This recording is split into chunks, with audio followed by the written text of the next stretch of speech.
tayo nagtanong kung saan-saan yung mga barangay at saka nasaan yung sinasabi ng Reformation Center. Ano po? Na rin sa 607 Balay Silangan Reformation Centers ang naipatayo sa ilalim ng Marcos administration. Saan pong area itong Balay Silangan Drug Centers? Para yung address po. O sige po, mamaya po ibibigay ko sa inyo isa. Okay, salamat po. Hindi naman nagbigay. Walang binigay talaga po. Siyempre nagtataka tayo, meron palang mga ganitong programa, proyekto. Umabot na sa 4,027 barangays ang naideklarang cleared sa illegal drugs. Ito po kung anong mga barangay, kahit ilan lang po, no? Yung 427,000 na binabanggit ninyo na na-cleared na sa illegal drugs. Okay, sa ngayon, yan pa lang po ang ating natanggap at wala po tayong detalye patungkol sa barangay. Ingin po natin mula sa PIDEA at ibang law enforcement agencies yung sinasabi po nating barangay. Mga nabanggit na barangay na yan, may naka-ready kang information. Kasi kung nagtanong ako sa isang barangay, cleared na po ba yung barangay ninyo sa illegal drugs? Hindi pa raw nakikleared. So in short, asan po mga rehabilitation centers yung inyong mga addict dyan sa lugar? Ayun, pakalat-kalat. Di ba? Parang, ganun ba? Tignan natin kung ito ba ay existing o nabanggit lang kasi nga ay Baka plano pa lang, yung ba? Kasi may patayo na kasi. Kaya medyo, anyway, doon lang wala namin naman narinig. talaga masama dun sa comment po or sa tanong mo. Opo. So nga pala yung mga possible na inaasahan mo na mapabanggit ng presidente sa 28, bukod doon kay sa best friend mo, unang banggitin yun. Kasi kung di ho ba, definitely, syempre yung pabahay, isa yan sa inaabangan ng mga kababayan natin kung ano na bang 1 nangyari. million housing every Opo, year. No?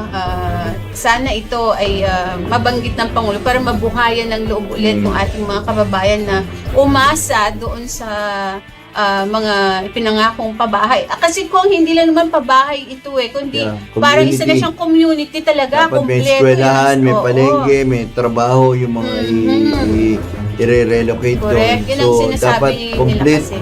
functional community talaga. Opo. Yun ang Transportation, dapat accessible yung mga yan.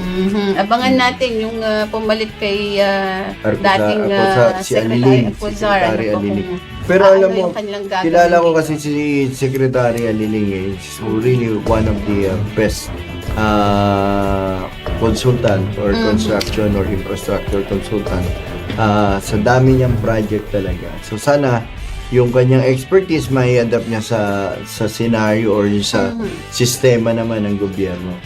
Ayun. Siyempre yung mga flood control projects, no? Dapat maibida din niya yan under the DPWH. Hindi lang yung San Juanico Bridge na talagang yung troso sa nasa ilalim, puro bakal daw pala yun. Ayun po. At saka kung yung syempre education pagmamalakyan ng Pangulo po sa SONA.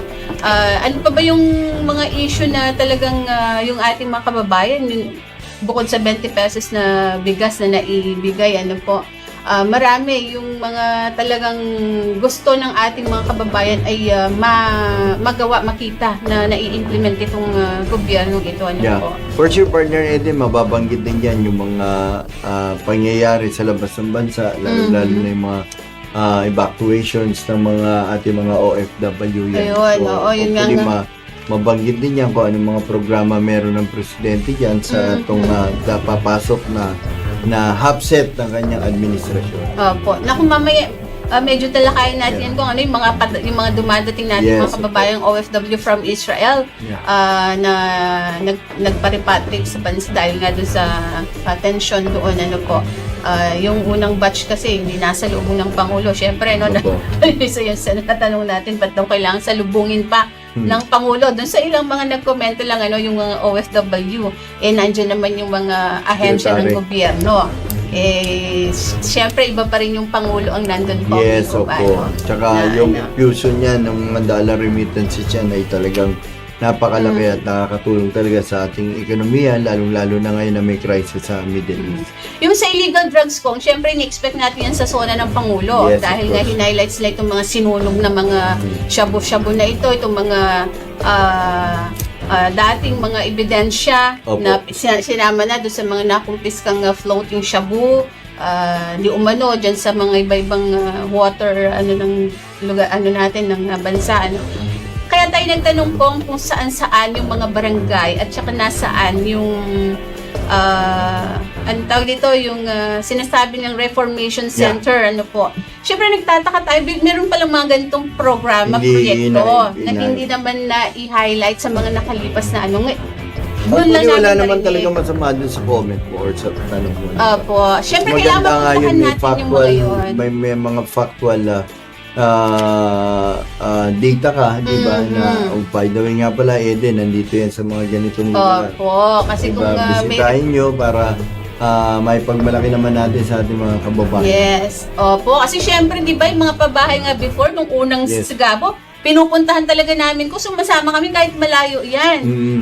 Groundbreaking pa lang yung housing project, sumasama na kami sa Pangulo, hindi ho ba? Biglang meron pa lang mga ganitong na para rehab, reformation na ang tawag nga, hindi rehabilitation Rehabilitation. center kung in short, nire-reform na yung mga addict Opo. na dinadala siguro doon. So nagulat kami, dami pala noon. So naasan yung mga yan? Para naman mapuntahan natin, para makatulong din yung mga media na Opo. etong mga kababayan, meron palang ganitong proyekto ang Pangulo na hindi naman nababanggit ng PCO, di ho ba? Yeah. Ngayon lang. At least, nakatulong yung media dun sa pagpapaabot ng mga proyekto na ito ng Pangulo. Hindi naman nagbigay. Yeah. Walang binigay talaga Pangulo. Anyway, Dapat talaga, yung mga nabanggit na barangay na yan, may Oo. naka-ready kang information. kasi kung nagtanong ako doon sa isang barangay, cleared na po ba yung barangay ninyo sa illegal drugs? Hindi pa raw nakikleared. So in short, asan po yung mga rehabilitation centers yung inyong yung mga addict dyan sa lugar? Ayun, pakalat-kalat. Di ba? Parang, ganun ba? Wala bang dyan, yung balay, balay silangan reformation Alam ko center? nangangolekta nga sila ng mga parang pasyente na mailalagay sa rehab. Pero ang tanong nga doon yung 602 na sinasabi ni Yusek Claire na naka-establish na sila ng mga Opo, yung balay silangan Balay reformation center. Yan. So, yun lang tignan natin kung ito ba ay existing o nabanggit lang kasi nga ay Baka plano pa lang, di Oo, ba? yun. Kasi may patayo na kasi. Kaya medyo, anyway, pagka nabigyan tayo, hindi pa po kasi nakakapagbigay ko ng kahit isa man lang sana, mabigyan kami ng address mapuntahan. Tsaka kung yung mga barangay, kahit within Quezon City lang, o Yeah. kaya Metro Manila, na pwede mong puntahan din, na cleared na sa sa yun, at drugs. least Importante matulungan. talaga yun kasi unang-una maganda yung magiging yung kategorya ba ng kanilang Opo, barangay. yung bloodless war on Yeah. drugs kasi yung nila So, di ba, kaya walang dumaanak na dugo. Kasi andito sa mga balay silangan reformation center, yung mga drug addict, Oo. drug pusher na nakusang loob na sumuko sa gobyerno. Sana nga totoo nga na may mga existing tayong mga ganyan reformation center kasi maraming government agency na pwedeng i-partner diyan. Ayun, Kasi ganun, opo. paglabas nila ay meron na silang natatanging mga skill Mhm. ng pakinabangan po nila. Opo, ayun. Naku, anyway,